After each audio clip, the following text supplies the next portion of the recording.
добър успех и тогава Господ ще благоволява в живота ти. Дойде времето, когато Исус вървеше по цяла Галилея, обикаляше целият Израел и проповядваше спасението, благоденствието към всичките човеци. Той дойде с една единствена цел – възстановяването на човешкият род отново към царството на Господа. Той дойде, за да прибере своите си. Когато дойде, Божието Слово казва, че своите му го не познаха. У своите си дойде, но своите му го не приеха. А на онези, които го приеха, той даде право отново да стана Божии чада, отново да се възстанови връзката, която беше загубена с греха. Дойде времето, когато той отиде в Иерусалим, събра учениците и каза: скоро аз ще бъда предаден. Скоро ще бъда предаден от религиозните водачи и това общество ще го отхвърли. Нека да отворим Библиите си на Евангелието на Матея, 26 глава.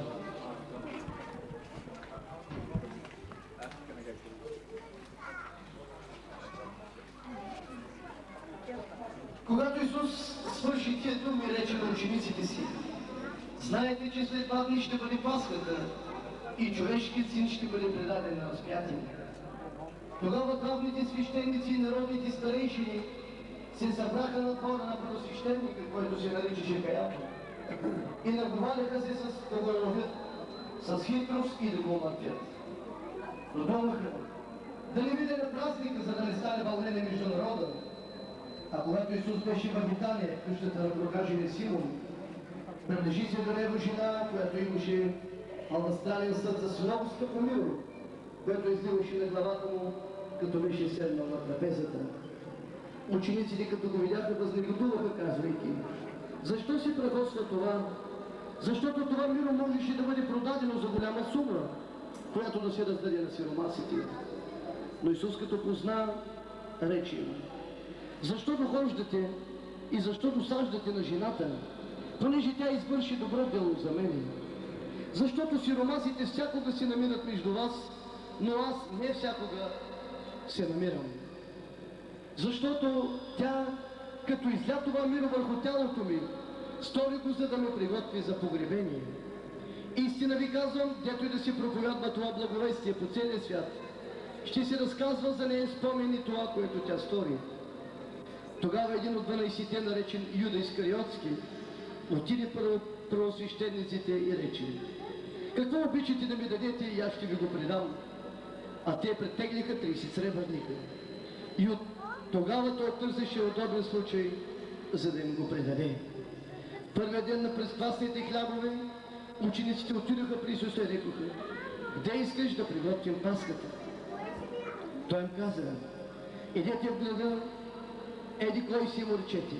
Учителят каза: времето ми е близо, с теб ще празнувам Пасхата на учениците си. И учениците сториха, както им заръча Исус, и приготвиха Пасхата. И като ядяха, рече: истина ви казвам, че един от вас ще ми предаде. А те, пренаскърбени, почнаха един по един да му казват: да не съм аз, Господи. А той в отговор рече: който натопи ръката си заедно с мене блюдото, той ще ми предаде. Човешкият син отива, както е писано за него. Човешкият син е писано за него. То трябваше да се изпълни това, което казахме в Битие 3.15. Но горко на този човек, чрез когото човешкият син ще бъде предаден. Добре щеше за този човек, ако не беше се родил.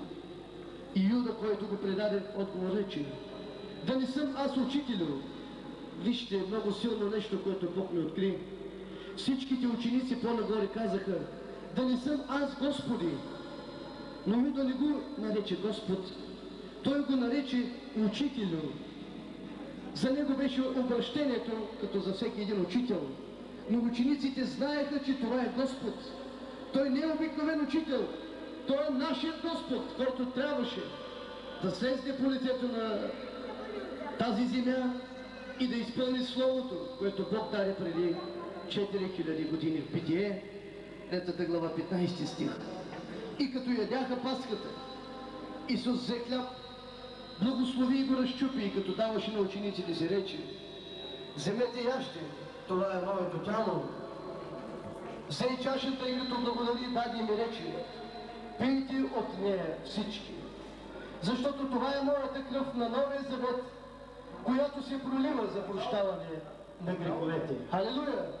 Това е моята кръв за Новия завет, която се пролива за прощение на греховете на лицето, по лицето на тази земя.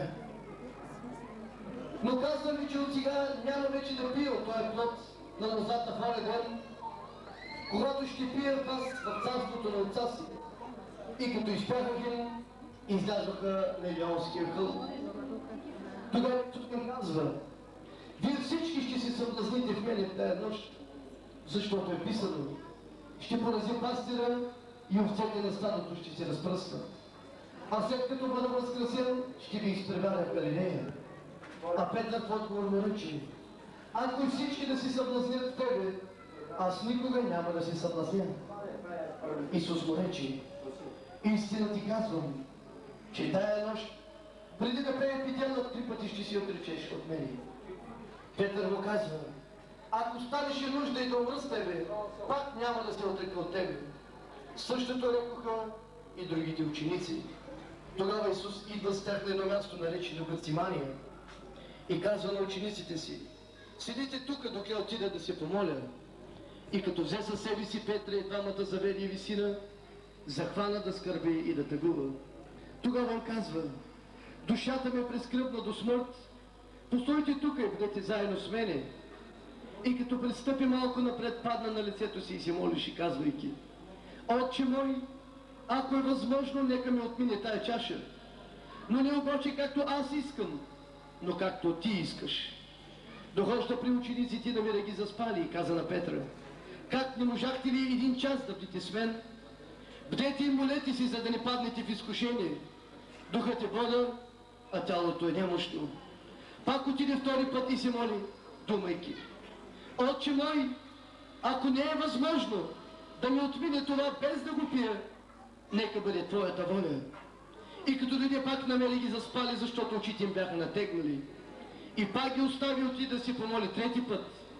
И като каза пак същите думи, дохожда пак при учениците и казва им: още ли спите и почивате? Часът наближи, когато човешкият син се предава в ръцете на грешници. Станете да вървим, ето приближи той, който ме предава. И когато той говореше, ето Юда, един от 12-те, дойде с него с голямо множество, с ножове и сопи, изпратени от главните свещеници и народните старейшини. А ония, които го предаваше, беше им дал знак, казвайки: когато целуна той е, хванете го. Веднага се приближи до Исуса и му рече: здравей, учителю! И го целуна. Вижте, той вече не го наричаше Господ. Той не го наричаше Господ, а го наричаше учителю. Исус му рече: приятелю, за каквото си дошъл, стори го. Тогава пристъпиха, туриха ръце на Исуса и го хванаха.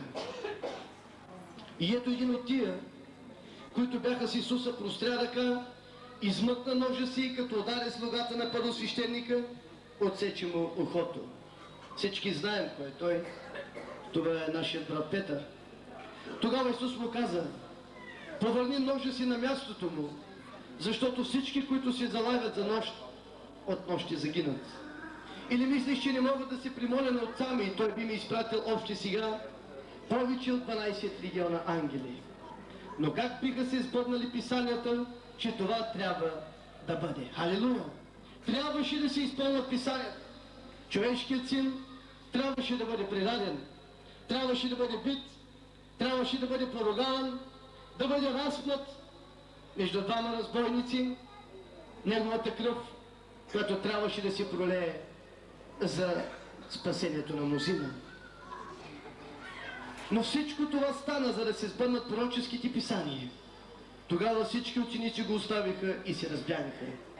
А тия, които бяха хванали Исуса, заведаха го първосвещеника Каяфа, гдето бяха събрани книжниците и старейшините. А Петър вървеше подиримо издалеч от двора на първосвещеника. Като излезе вътре, седна със служителите си да види края. Главните свещеници и целият Синедрион търсиха лъжливо свидетелство против Исуса, за да го умъртвят. Обаче не намериха. През сече дойдоха много лъжи свидетели, но сетне дойдоха двама и рекоха: той каза, мога да разруша Божия храм и за 3 дни пак да го съградя. Тогава първосвещеникът стана и рече: нищо ли не отговаряш? Какво свидетелстват тия против теб? Но Исус мълчеше. Мълчеше като овца на заколение. Първосвещеникът му казва: заклевам те в живия Бог да ни кажеш, ти ли си Христос, Божият Син? Исус му каза: ти речи, но казвам ви, от сега нататък ще видите човешкият Син сидящ отдясно на силата и идиш на небесните облаци. Тогава първосвещеникът раздра дрехите си и каза: той богохулства. Каква нужда има вече от свидетели? Ето сега чухме богохулство. Вие какво мислите? А те в отговор рекоха: изложише на смъртно наказание. Тогава го заплюваха в лицето и го блъскаха, а други му утриха плесници и му казваха: познай ни Христе, който удари. Изпълнението на Исаия, 53 глава, виждаме в Евангелието на Матея, 26 глава, от 66 стих. А Петър седеше вън на двора и една слугиня дойде при него и му каза: и ти беше с Исуса, галилянина. Той се отрече пред всички, казвайки: не разбирам, що говориш. Когато излезе пред верието, видя го друга слугиня и каза на тия, които бяха там: и той беше с Исус Назарянина. И Петър пак се отрече с клетва: не познавам човека. След малко се приближиха и уния, които стояха наблизо, и рекоха на Петър: наистина ти си от тях, защото твоят говор те издава. Тогава той започна да проклина и да си кълне: не познавам човека. А същия час петелът пропя. Спомни си Петър думата на Исус, който беше рекал: преди да изпее петелът, 3 пъти ще си отречеш от мен. А на сутринта всичките главни свещеници и народни старейшини се съвещаваха против Исуса, за да го умъртвят. И когато го вързаха, заведаха го и го предадаха на управителя Понтий Пилат. Тогава Юда, който го беше предал, като видя, че Исус бе осъден, разкая се и върна 30 сребърника на главните свещеници, старейшините, и каза: съгреших, че предадох невинна кръв. А те рекоха: нам що ни е, ти гледай. И като хвърли сребърниците в храма, излезе и отиде и се обеси. Главните свещеници взеха сребърници и рекоха: не е позволено да туреме в храмовата каса, понеже са цена на кръв. Като се заветваха, купиха с тях гранчаревата нива за погребение на чужденци. Затова оная нива се нарича кръвна нива, която се нарича и до днес. Тогава се изпълни реченото чрез пророк Иеремия, който каза: взеха 30 сребърника, цената на оценение, когато оцениха някои от израелтяните. Дадоха ги на гранчаревата нива, според както им заповяда Господ. А Исус застана пред управителя. Управителят го попита: ти юдейски цар ли си? Исус му рече: ти казваш. Когато го обвиняваха главните свещеници и старейшините, нищо не отговаряше. Тогава Пилат му казва: не чуваш ли за колко неща свидетелстват против теб? Но той не му отговори нито на едно нещо. Тъй, защото управителят се чудеше много. И на всеки празник управителят имаше обичай да пуска народа един от затворниците, които бяха поискали. Когато имаха един прочут затворник да им е Варава. И той, като бяха събрани, Пилат им каза: кога искате да ви пусна? Варава или Исуса, наречен Христос? Понеже знаеше, че от завист го предаваха. При това, когато седеше на съдийският престол, жена му изпрати да му каже: не струва нищо на този праведник, защото днес много пострадах на съне поради него. Главните свещеници и старейшините убедиха народа да изпроси Варава Исуса да погубят. И днес има много от главните свещеници, които искат да убедят народа да да приемат Варава, разбойникът, крадецът, този, който иска да погуби народа и да ни приемат Исус Христос за личен Господ и Спасител. Но знаем, че Бог ни даде цялата власт и сила в името на Исус и ние сме свидетели за Христос. Ние, които сме познали истината, можем да извикаме по-силно от гласа на книжниците и фарисеите, от гласа, който иска, който се стреми да подбужда народа винаги, за да може да приберат Варава, а Христос да бъде разпнат. Пилат каза: какво да направя с Исус, наречен Христос? Те всички казват да бъде разпнат. А той каза, че какво зло е сторил. А те още повече закрещаха, казвайки да бъде разпнат. Независимо колко ще крещат, колко ще викат книжниците и фарисеите и тези, които и днес искат да го разпнат, ние няма да спрем да викаме, защото Бог иска да чуе гласът на невястата, гласът, който трябва да извика силно, че Христос е възкръснал, че Той не е мъртъв, че Той не е в празния гроб, че Той е възкръснал и иска да възкръсне във всяко едно сърце в Република България. Ние се молим църква ново поколение, издигаме президента на тая нация, издигаме министър-председателя, издигаме всички в Народното събрание, всички тези, които създават закони, всички, които следят за изпълнението на законите. Не търсете мъртвия Христос в мъртвите гробове. Търсете го, където е възкръснал. Има сърца, в които Той е възкръснал. И Той е живото свидетелство, че Той е възкръснал и в тази църква. Ние го познаваме като възкръснал Христос, а не като мъртъв, който лежеше в гроба, затворен с камъка. Халелуя! Затова бяха късали от тези плодове и бяха наскърбили Бог. Той ги предаде под робството на фараона да бъдат 400 години. Но Бог промисли избавител. Той повика Моисей и му каза: Моисей, иди в Египет, аз те изпращам, за да доведеш отново моите люди, за да я покажа благост и милост, за да не изявиш моята любов, която толкова много ги възлюби. Чух викът им в Египет и слизам за да ги избавя. Мойсей слезна, отиде при фараона и му каза: така казва Господ на Авраама, Господ на Исак и Господ на Яков: пусни людите на Господ и Йова. Това е заповед, фараоне. Фараона закорави сърцето си и не пусна Израел. Бог каза: вземи едногодишно агне, без недостатък, заколи го и положи с кръвта му праговете на къщите. Когато мине погубителят, защото в тази нощ тази кръв ще бъде за изцеление, за спасение и за благоденствие върху Израилевия народ. Тази кръв изпращам на агнето, за да може да ги освободи от египетското робство и да ги заведа в земята отново, в която текат мляко и мед, ханаанската земя, Едемовата градина. Мойсей изпълни всичко това, проля кръвта на агнето, за да избави Израил. Но днес Израил не прие тази кръв, с която да бъдат избавени, с която да бъдат освободени от робството, в което бяха Римската империя и духовният гнет, който Сатана беше наложил върху тях. Кръвта му да бъде върху нас.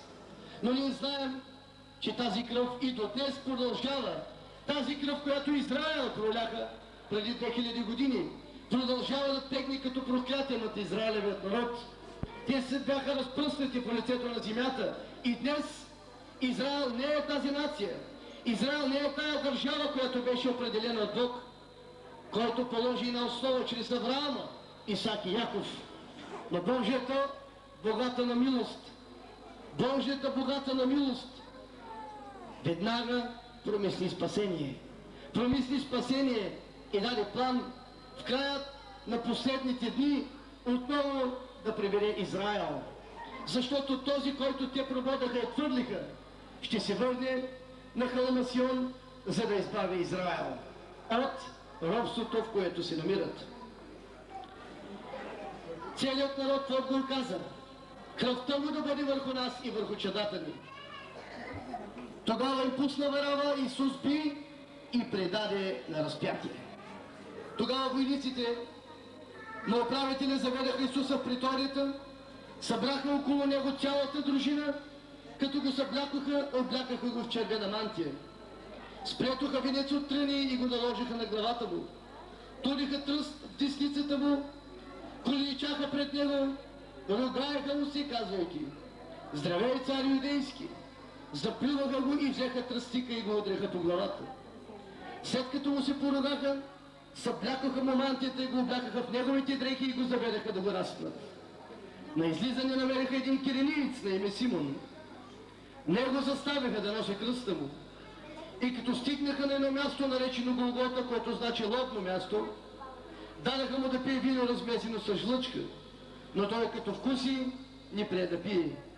Когато го разпнаха, разделиха си дрехите му, като хвърлиха жребий. Сидяха, за да го пасят там. Поставяха над главата му обвинението му, написано така: „Този е Исус, юдейският цар“. Тогава бидоха разпнати с него двама разбойници, един отдясно и един отляво, за да се изпълни пророческото слово от 22 псалом, който Давид каза от 6 до 14 стих, че беше причислен към разбойници, за да може да спаси този, който беше отдясно, този, който погледна на пролятата кръв, този, който виждаше страданието, виждаше и знаеше, че той е Господ. И ние всички знаем какво той каза: „Спомни си за мен в царството си, Исусе. Ти си цар, спаси себе си, ако си Божий син, слез от кръста.“ Подобно и главните свещеници и книжниците, старейшините го ругаеха, казвайки: „Други е избавя, но пък себе си не може да избави. Той е Израилевият цар. Нека слезе сега от кръста и ще уповаваме на него. Упова на Бога, нека го избави сега, ако му е угоден.“ В същия укор му се присмиваха и разпнати с него разбойници. От 6-тия час и около 9-тия час Исус извика със силен глас и каза: „Или, лама савахтани!“ Или: „Боже мой, защо си ме оставил?“ Някои от стоящите там, като чуха дума, той вика: „Илия!“ Оставете да видим дали ще дойде сега Илия да го избави. А Исус, като извика пак със силен глас, издъхна. И ето завесата на храма се раздра на две отгоре додолу. Земята се разтресе и скалите се разпукаха. Гробовете се разтвориха и много тела на починали светии бяха възкресени, които, като излязоха от гробовете след неговото възкресение, влязоха в Светия град и се явиха на мнозина. Стотникът и уния, които заедно с него пазиха Исус, като видяха земетресението и всичко, що стана, оплашиха се твърде много и думаха: „Наистина той беше син на Бога“. Между които бяха Мария Магдалена, Мария майката на Яков, на Йосия и майката на Заведевите синове. Когато се свечери, дойде един богаташ от Ириматея на име Йосиф, който също беше се учил при Исус. Той дойде при Пилат и поиска Исусовото тяло.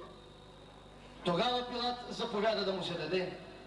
Йосиф, като взе тялото, обви го в чиста плащеница и го положи в своя гроб нов, който бе изсякал скалата, и като привали голям камък на гробната врата, отиде си. А там бяха Мария Магдалена и другата Мария, които седяха срещу гроба. На следващия ден, който беше денят след приготовлението за празника, главните свещеници и фарисеите си събраха при Пилата и казаха: „Господарю!“ Вижте на кой казаха господарю. На Пилат, а не и на този, който беше тяхния Господ. Този, който ги беше създал, този, който искаше да ги изкупи, за да може да им върне отново това наследство, което Бог им беше обещал. „Господарю, спомних ми си, че оня измамник преживе речи: след 3 дни ще възкръсна. Заповядай проче гробът да пази здраво до 3-тия ден, да не би учениците му да дойдат и да го откраднат и да кажат на народа: възкръсна от мъртвите. Така последната измама ще бъде по-лоша от първата. Пилат им рече: вземете стража, идете върдете с каквото знаете. Пилат каза: с каквото знаете, каквато сила, каквато власт, каквито катинари, каквито печати имате, залостете здрава глава, след като толкова ви е страх от възкресението на този човек. И те го направиха. Но има ли власт, има ли печати, има ли катинари пред властта и силата на Бог, които да изпълнят словото, което Той беше обещал? Ако Бог е казал, че на третия ден Христос ще възкръсне, то е истина. И ние знаем, когато мина съботата, на първия ден от седмицата дойдоха Мария Магдалена и другата Мария да видят гроба. И ето стана голям трус. Стана трус от небето. Трус точно там, където беше положен Исус. Ангел от Господа слезе от небето и пристъпи, отвали камъка и седна на него. Изгледът му беше като блискавица и облеклото му беше като сняг. И в страхът си от него стражарите трепереха и стана като мъртви.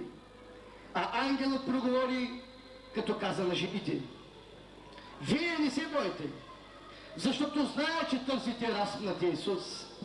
Няма го тук, защото възкръсна, както и рече.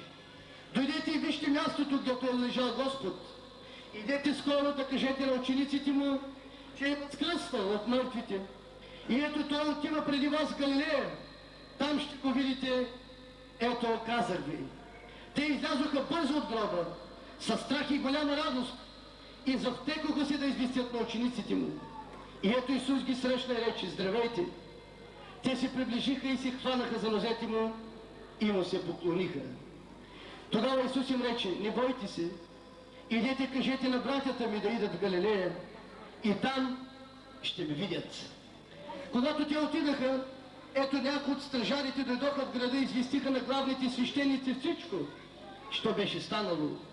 И те, като се събраха със старейшините и се съветваха, дадоха на войниците доволно пари и рекоха: кажете, че учениците му дойдоха през нощта и го откраднаха, когато ние спяхме. Вижте, в римската армия никога не е можело да се случи това нещо. Който от войниците е бил хванат на пост да спи, е имало смъртно наказание. Обаче те не се оплашиха от това, защото вижте какво казаха религиозните водачи, които се покланяха не на Господ, а на Понтий Пилат и го наричаха господар. Не се притеснявайте за това, ние ще убедим управителя, а вас ще направим да нямате грижа. Те знаеха как се купуват господари, те знаеха как се купуват човеци, предатели, както беше и Юда Искариотски. Те проче взеха парите и постъпиха както бяха научени. Това, що те казаха, се разнесе между юдеите и продължава даже и до днес. Разнесе се по юдеите, но в църквата си разнася друг слух. Алилуя! Истината за нашия Господ, че Той възкръсна.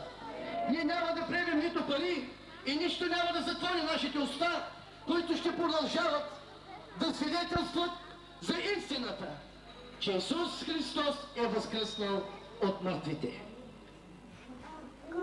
А 11-те ученика отидаха в Галилея на бърдото, където Исус им определи.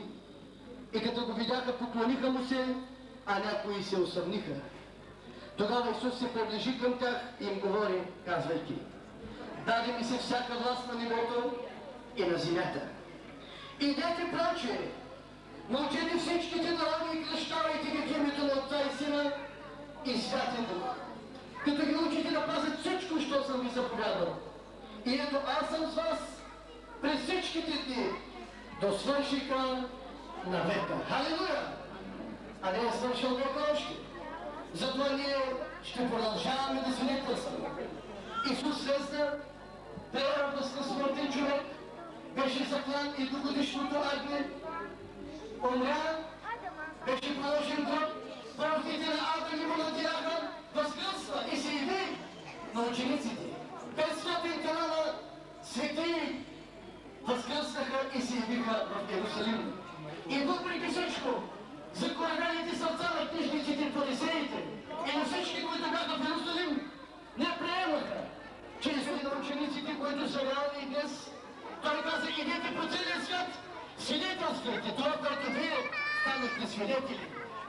видяхте проповядването ми, вие видяхте предаването ми, вие видяхте бичуването ми, вие видяхте смъртта ми, вие видяхте погребението ми, вие видяхте възкресението ми. Алилуя! Сега идете и кажете на целия свят, защото пак много възлюби света, той възлюби целия свят, всичките народи по лицето на земята, и той иска тази праведност, че Исус е възкръснал, да бъде разпространена по всичките човеци. И всяко лице, всяко човешко същество да бъде очевидец на възкресението на Христос в неговия живот. Алелуя! Веднъж, когато се събраха, те го питаха: Господи, сега ли ще възвърнеш на Израиля царството? А той рече: не е за вас да знаете години или времена, които Отец е положил с собствената си власт. Ще приемете сила за това. Аз ще ви облечем в силата на Божия дух, те на греховете на човечеството. Отново загубилите, блуждаещи овце, тези, които са се отделили чрез моята кръв, аз искам да бъдат възстановени и върнати в царството на отца ми. Но за всичко това ще има съпротива от същите тези книжници и фарисеи, същите тези, които ще искат да подбуждат народа против истината между човеците. Затова, понеже целият ад, цялата империя на Сатана и всички тези, които са в неговото царство, ще се противопоставят за тази вест, да не стигне по лицето на земята. Затова, люди мои, аз отивам отдясно на отца си, защото изпълних видението, което получих от небето. Трябваше да се изпълни писанието за мен, но не се безпокойте, защото за да бъдете свидетели за мен, на вас ви трябва сила. Сила, за да извикате по-силно от този глас, който спира да бъде проповядано възкресението на нашия Господ в нашата България. Но той ще ни облече в сила, за да може да бъдем свидетели за това, което Исус направи за човешките съдби. Затова казва: ще приемете сила, когато дойде върху вас Святия Дух, ще бъдете свидетели за мен, както в Иерусалим, тъй в цяла Юдея, Самария и до края на земята. И като се зираха към небето, когато възлизаше, ето двама човека в бели дрехи застанаха пред тях, които рекоха: Галиляни, защо стоите и гледате към небето? Той е Исус, когато се възнесе от вас на небето, така ще дойде, както го видяхте да отива на небето. Исус отиде, той изпълни задъката от небето. Той стана едногодишното агне. Той отиде и казва: даде ми се цялата власт, седна отдясно на Отца, в цялата слава и могъщество. Затова той каза: отново пак ще дойде. Какво прави Исус в момента там? Той каза в Евангелието на Йоанна, 14 глава, 1 стих: да не се смущават сърцата ви, не се бойте, аз отивам при Отца си, отивам, за да ви направя дом и пак ще дойда да ви взема. Пак ще се върна на тая земя, за да мога да събера всички тези, които приеха тази кръв, които казаха да на моята жертва, тези, които се покаяха за греховете си и тяхните имена бяха записани в моята книга. И каза: пак ще дойда да ви взема. Исус остави един белик за нас, белик, който ни показва, че ние сме в краят на света и в началото на връщането на нашия Господ отново по лицето на земята. Халилуя! Той е обещал. Затова ние трябва да идем по лицето на земята. Знаем, че скоро идва. Исус отново се връща, за да може да прибере тези, които е изкупил със своята скъпоценна кръв. На онези, които го приеха, той дава право да се нарекат Божии синове и Божии дъщери. Халилуя! Слава да бъде на Бога за неговата скъпоценна кръв. Затова в неговото обещание с неговата кръв, без проливането на кръв няма спасение. Посланието на апостол Павел, всички знаем, че Павел го срещна по пътя за Дамаск. Той беше един от тези, които заглушаваше гласа на църквата. Той гонеше църквата и каза: няма да проповядвате. Избиваше. Той беше един от участниците на убиването на нашия брат Стефан. Но Бог го срещна по пътя за Дамаск и каза: Савле, Савле, защо ме гониш? Аз съм Исус Христос. Аз съм Спасителят на цялата земя. Павел се обърна и започна да проповядва на всичките църкви, че Исус Христос е възкръснал от мъртвите. Халилуя! И той сам свидетелства. Посланието си към коринтяните казва, че ако Христос ни беше възкръснал, суетна и празна е нашата вяра. Но днес ние вярваме и знаем, че Христос е възкръснал. Халилуя! Същото послание на Павел към Евреите 5 глава искам да прочета колко голяма е цената на проливането на тази кръв, скъпоценна за всичките човеци по лицето на земята. 5 глава от 7 стих.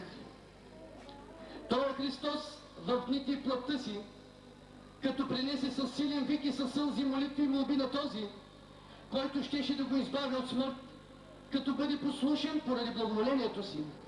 Ако и да беше син, пак се научи на послушание от това, което пострада. И като се усъвършенства, стана причина за вечно спасение на всички, които му са послушни. Наречен от Бог първосвещеник, според чина Мелхиседеков. Халилуя! Значи стана едно свидетелство за всички, които са послушни и за всички, които са приели скъпоценната му кръв. Халилуя! Затова без проливането на кръв няма спасение. Посланието на Павел към евреите, 9 глава се казва от 11 стих. Понеже Христос дойде като първосвещеник на бъдещите добрини, той влезе през по-голямата и по-съвършена скиния. Не с ръка направи на сирич, не от настоящо творение. Веднъж завинаги светилището, и то не с кръв от козли от телци, но със собствената си кръв, и придоби за нас вечно изкупление. Вечно изкупление със собствената си кръв. Халилуя! Затова тази кръв не изкупи и Божието Слово казва, посланието на нашия брат Йоан, първо послание на Йоан, 1 глава, 7-9 стих.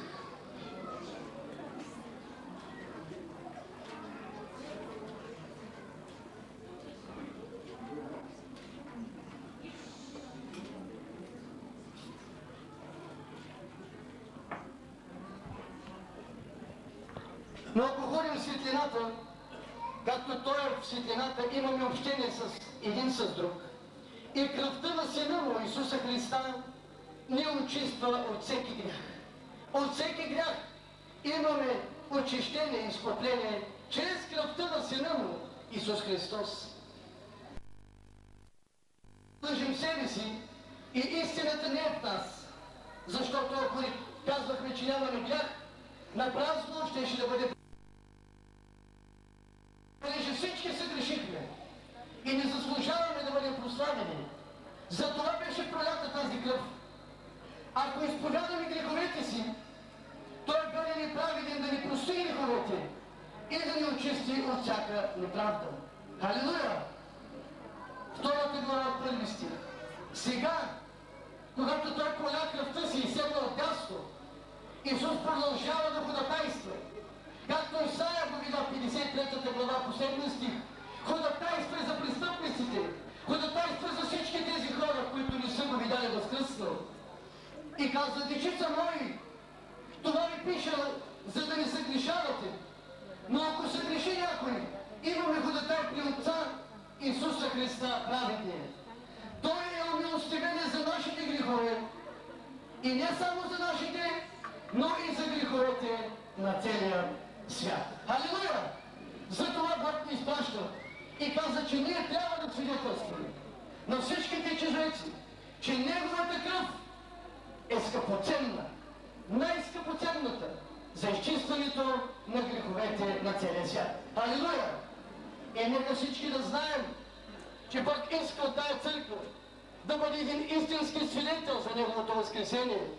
Това е видението, което Бог е положил. Той определи тази църква да бъде част от църквите и свидетелства. Ни изкупва от проклятието и греха. Тя ни прави нови създания в името на нас. Не е приел Исус, не е допуснал Неговата кръв да изчисти твоите грехове и беззаконие. Исус е същия вчера, днеска и завинаги.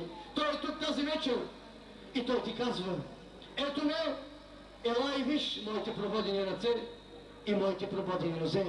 Не го отвърляй, Той те обича. Той чака и Той няма да спре да ходатайства за всичките човеци, за да могат да стигнат до познанието на истината и истината да ги направи свободни. Халелуя! Бог да ни благослови! Аз се моля и знам, че всички се молим за този квартал. Молим се за нашите родители, за нашите близки, за нашите приятели. Нека, че Твоята кръв, която стои там пред престола, отново да се върне в България, да влезе под прага на всяко едно сърце и всеки един дом. Спасение за домовете, спасение за нацията ни и благоденствие за нацията ни. Нека възкресенската сила на Христос отново да се върне и да освободи нацията ни и да ни направи благоденствие. Бог да ни благослови. Бъдете свидетели. Христос е възкръснал. Халелуя! И ние няма да спрем да свидетелстваме за Него. Нека сега да хвалим и да величаем нашия Бог. Нека да го благодарим, защото Той иска една жертва. Той даде за нас и каза: аз давам своя единороден син за греховете на всичките човеци. Той иска ти да го приемеш. Ти да дойдеш тук и да му кажеш: благодаря ти, Отче. Благодаря ти за твоя дар, който даде по лицето на земята. Ти даде най-доброто. Твой единороден син за моите грехове. Благодаря ти за тази жертва. Приемам те и тази вечер. Аз ти отдавам цялата слава. Единствено и само на теб. Защото само ти си достоен. И няма друго име, което е възкръснало от мъртвите. Халелуя! Няма друга личност, която да свидетелства, че е Божий син, освен Исус Христос. Защото всички други личности, които се издигаха по лицето на земята, през всичкото това време те умряха и останаха в гроба.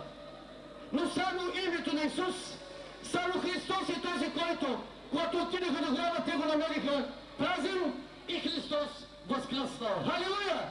Затова и ние повярвахме в това име, което се нарича Исус. И ние няма да спрем да казваме на тези хора, че Той ги обича, че Той е тук, че Той е същия вчера, днеска и завинаги. Халелуя! Бог да ни благослови. Ние ще продължаваме да хвалим, да издигаме, да го прославяме всеки път, когато се събираме.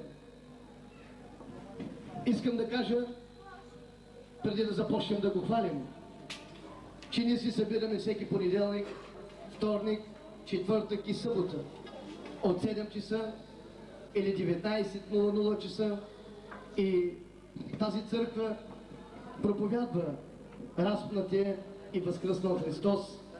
Това е Неговото дяло, а Неговата вода, това е Словото, което е от Святия Дух. И ние се учим. Ние се учим на всичките истини, които са записани в тази книга. Защото знаем, че всичкото Слово е Боговдъхновено.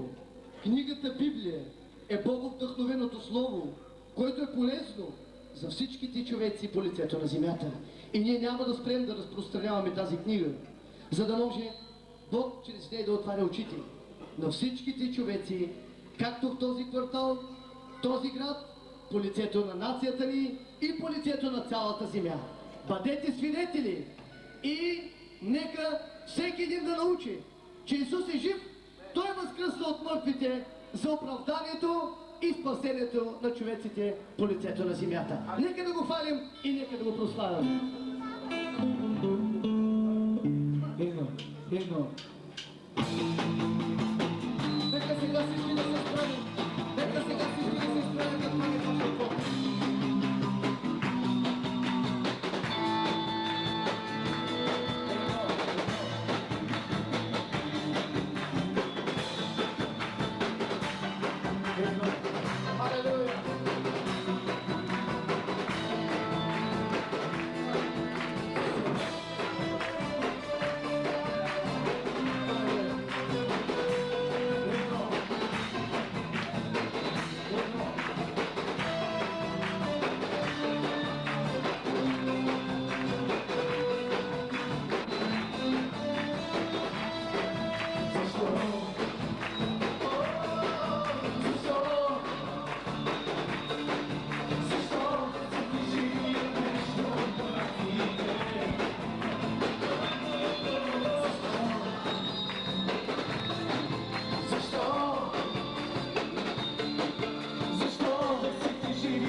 Халилуя! Ние сме към края вече на нашия празник. Всички чухме благата вест. Всички разбрахме какво Бог е направил. Нека сега и ние да му покажем какво можем да дадем за Него. Нека всеки един от нас, това, което има в сърцето си, да стисне здраво в своята десница. Служи това, което Бог е положил в твоето сърце като финанси. И кажи: Господи, аз искам да дам за Твоето дело, за растежа на църквата, за благоденствие, за да могат Библии, за да може Твоето Слово да стигне до всяко едно сърце, за да може още по-голяма сграда, повече църкви, които носят истината, да има в този град. Затова Бог иска и ние да дадем. Да дадем според както си решил сърцето си, без принуждение, без някой да ти казва дай толкова или толкова. Бог обича тези, казва Павел, които дават с радостно сърце. Нека всеки един от нас да вложи в своята десница или в левица, защото Исус каза: това, което дава десницата, левицата да не знае. Служи го пред Господа и Той е верен и Той ще го умножи. Сега нека, когато го хвалим, нашият брат Борко ще мине и всеки това, което е в неговото сърце, да го даде за Господа. Бог да ни благослови. Ние обичаме всичките човеци. Ние се радваме. Вие сте добре дошли в тази църква. Тя е Божия кошара, за да се съберат Божиите овце и агънца, които Бог толкова много обича, че плачат очите му постоянно отдясно пред Отец и ходатайства за всеки един от нас. С нашите финанси, с нашето хваление и поклонение, ние можем да направим още една крачка към свидетелството към всичките човеци, че Исус Христос е възкръснал. Бог да ни благослови и нека да го хвалим, нека да се радваме, защото Исус е възкръснал. Халилуя! Хвали го с цялото си сърце, с всичката си сила. Нека всичко, що диша, що има живот в себе си, Отец е положил духа си в теб. Имаш повод за радост и днес се радвай пред лицето на Бог. Той те чака да го хвалиш. Халилуя!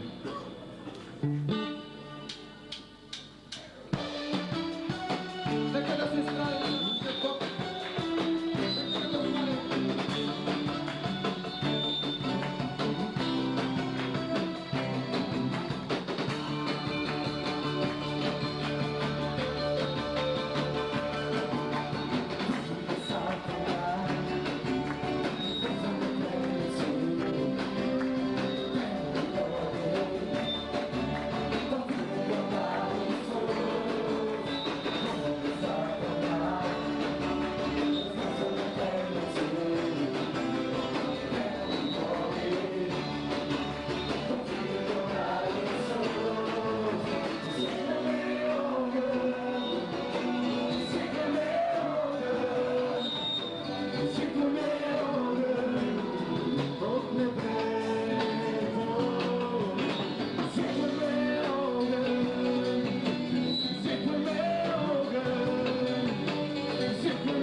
Halleluja.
Нека да продължаваме да го хвалим. Халелуя! Нека да се радваме в Неговото присъствие.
няма подобен на нашия Бог. По тази песен ще пеем: няма подобен като теб, няма друг като теб. Халелуя! Ти си възкръснелият Христос.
Слава на Бога, братя и сестри!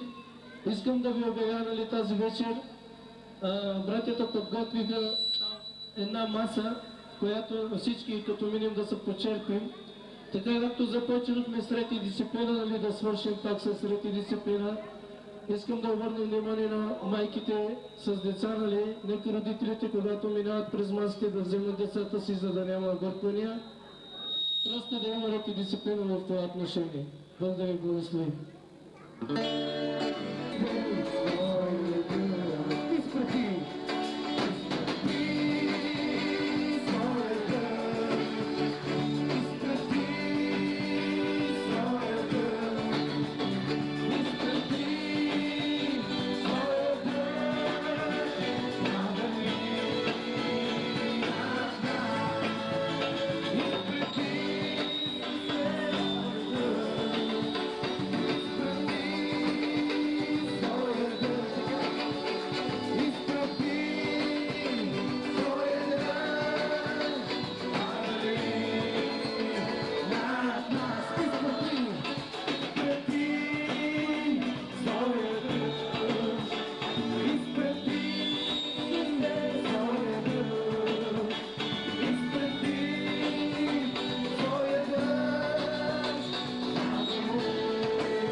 славим името му.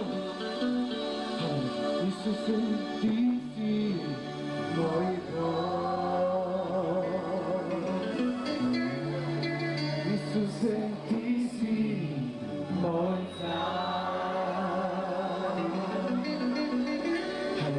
Ще хваля святото ти име. Ще хваля името ти, Исусе. Ти си достоен, Боже мой, защото ти проля кръвта си на Голгота. Ти донесе моите грехове. С вяра си на своето спасение. И вечно ще съм, и вечно ще съм. That's the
всички сега да ставим тази последна песен. Нека да се радваме на помника на нашия Господ Исус Христос. Той настроен. И Той ни чака да го хванем. Нетко! Халелуя!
Якив си пояждаш огън и ще изиде противниците ни. Халилуя!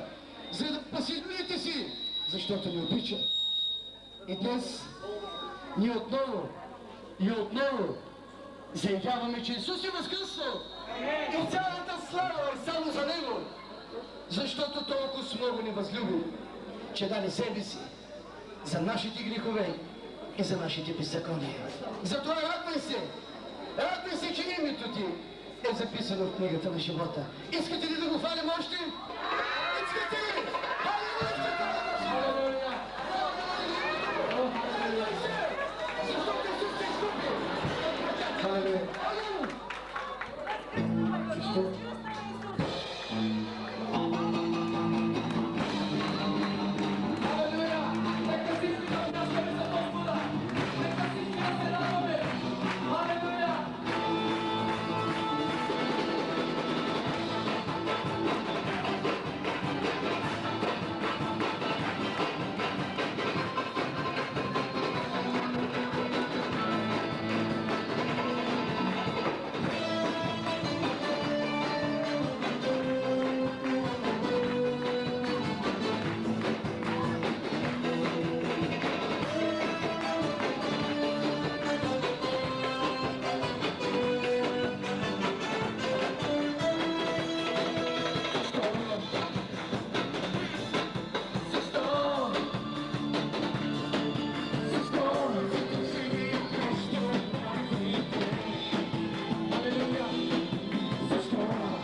Hallelujah.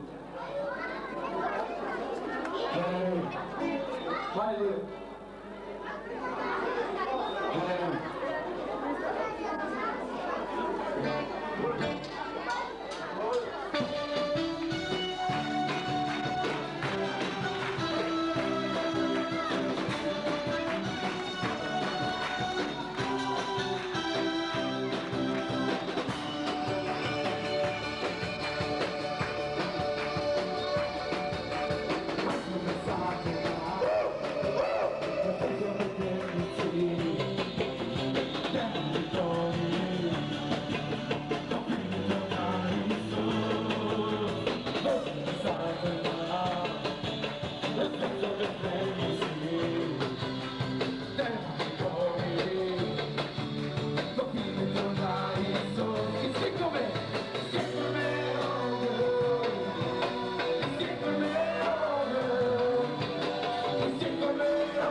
Продължаваме да го хвалим.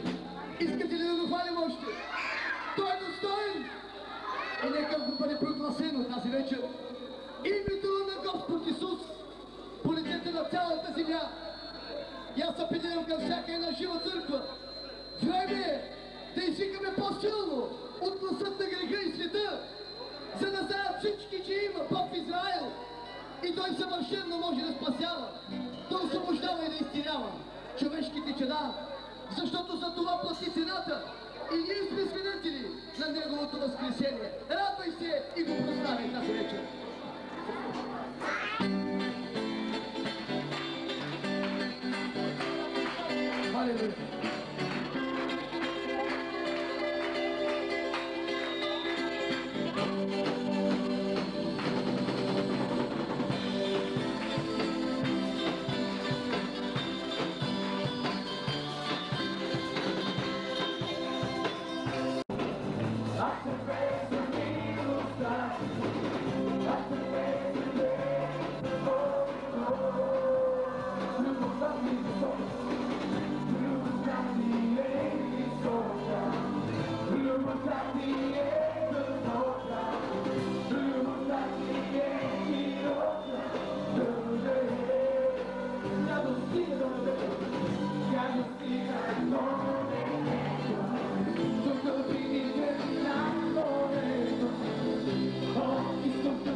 Халелуя! Да изпълним Божията воля и да бъдем заедно в царството на Отца за сватбата на Неговия възлюбен Син Исус Христос. Халилуя! Свидетелствайте! Исус е възкръснал за нашето оправдание. Сега събранието е свършило. Нека да се поздравим.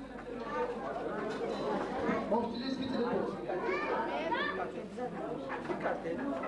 Сега нека да се поздравим, както каза Павел, със свята целувка. Брат с брат, да измина тяло. И нека тази радост, нека надеждата и нека винаги Исус Христос да бъде явно очертан като разговор с теб и в твоя живот. Бог да ви благослови и да бъде за всички нас.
отиде на джери.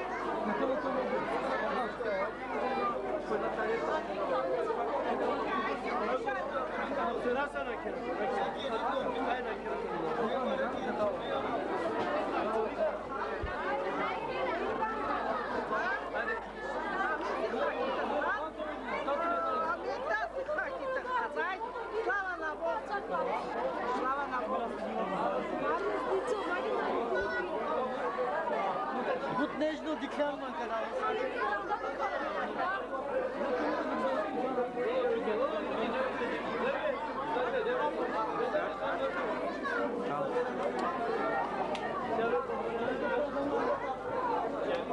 Ангели, кам му потеси.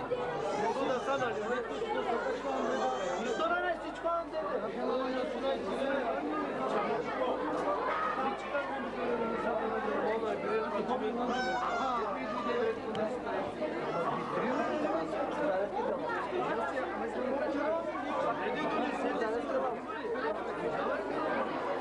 Чета с образението Бога и Бога. Седим пред Божието лице, въобще ме подиграни.